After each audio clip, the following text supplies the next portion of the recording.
These are our 4 vocabulary words for the 2020 census article. So our first word is the word census. Census means an official count of every person living in an area. So here we see that they're counting. There's 1 person, 2 people, 3 people. They're counting how many people are in each area. So for example, how many people are in San Francisco? How many people are in the Visitation Valley neighborhood? How many people live in your home? The census wants to keep track and have an official count of all of this information. The second word we have is the word every.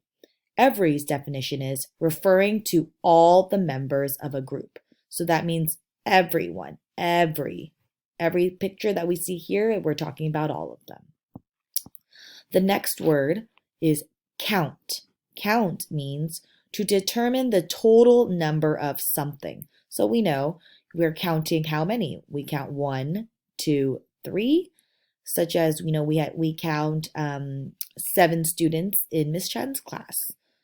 This is count. And our last word is person.